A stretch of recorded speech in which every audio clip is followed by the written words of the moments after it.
Hola, and thank you for choosing to watch another daily vlog from me here at my YouTube channel, Benidorm and beyond. Today's walk takes you for a stroll alongside the popular bi-weekly outdoor market, which is held on a Wednesday and Sunday morning, and is a great little place to visit for a mooch around for an hour or two, although do be aware it gets very hot under those canvas stalls, so take plenty of cold water with you. We started on Calle Derramador, where we passed the bustling bar and restaurant of the Duke of Wellington, which also incorporates Ray's Chippy, which some of you may remember having been here in years gone by. This popular venue, which has a large covered terrace, offers a great selection of well-priced food and drinks, including cooked English breakfasts, fish and chips, pastas and pies, with children's meals coming in at just €6.30, which includes a meal and ice cream, and takeaway dishes are also available for if you're on the go. All of the businesses directly opposite the market and the surrounding streets like this one get very busy on Wednesdays and Sundays in particular, but are still well used the rest of the week in this busy touristy area which sits more or less on the divide between the Rincon de Loix and the New Town. Next door we passed the British-owned Corky's Penny Farthing Bar, which is also usually open and doing a great trade, but maybe they were closed for their own summer holidays on the day I filmed, and who could blame them when the temperatures are still so high on a daily basis. We then approach the corner junction where we see a small mini roundabout and then turn right onto Carretera Albir, where I have interspersed old footage of the Florida MiniGolf grounds that used to be on the other side of the road, along with a small children's playground come fun fair. These premises have now been completely razed to the ground and become a free parking zone for the area as part of the multi-million Ensanche Levante regeneration project, which has now been fully approved by developers, the town hall and other relevant authorities, and which will see this whole area, including where the market currently stands, develop into a neighbourhood full of green spaces with a central park, new housing including subsidised units, and 20 new hotels leading right up to the top main road of the N332. The future of the outdoor market remains uncertain in light of this new project, with no announcements, certainly that I can see, having been made as to where it might move to once construction begins, or even if it will move anywhere or just be scrapped, which would be such a shame. But as the regeneration plans are so ambitious and due to be rolled out in several phases anyway, the reality is it will probably be months yet, if not a year or so, before this becomes a problem, so we can still all go bargain hunting in the sunshine right now. As you can see, market days certainly bring out the crowds of all ages and nationalities, even in the height of August when I personally find it too hot to shop for very long out in the heat, but everyone seems interested in having a poke about for a good deal or a souvenir, and why not indeed. The views out to the surrounding countryside and mountains are spectacular from this flat open area, with palm trees reaching up into the sky and lots of green fields nearby, some with horses grazing in them, or a long abandoned villa baking in the sun.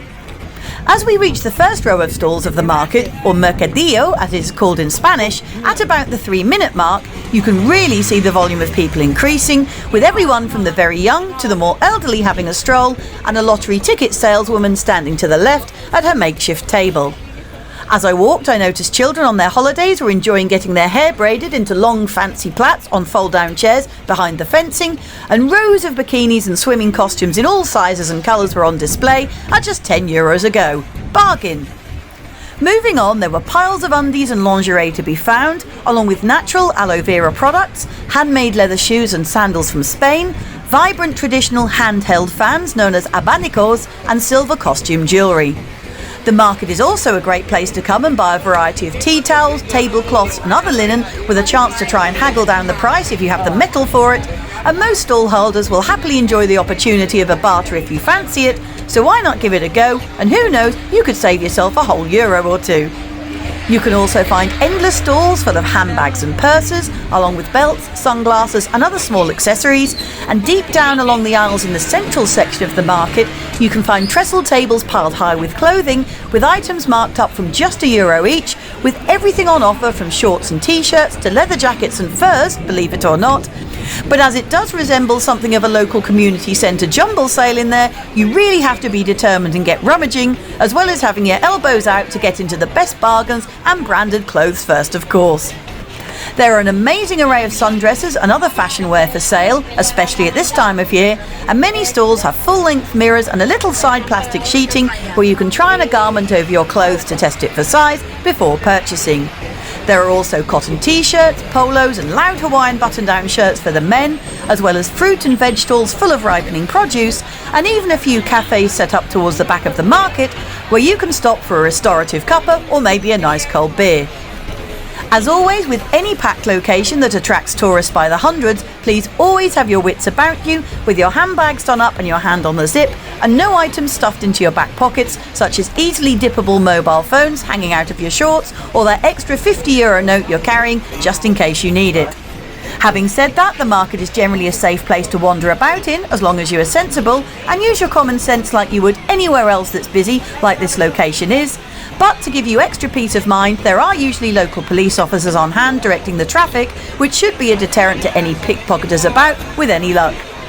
I really hope that you've enjoyed this sunny and info-packed walk alongside the outdoor market with me today, and that it's tempted you to bob in for a look the next time you're in Benidorm, if only for the experience before it potentially disappears forever. If you have enjoyed watching and listening with me, then please help me out by checking out some of my other videos, which include more street and beachfront walks, show you lots of accommodation options in Benidorm, including its most popular hotels, as well as bringing you tons of local news, updates and reviews on cafes, bars and new businesses, and just about anything else I can think of too. I'll see you out and about next time, and thanks so much for watching as always. Every view and comment counts and is much appreciated.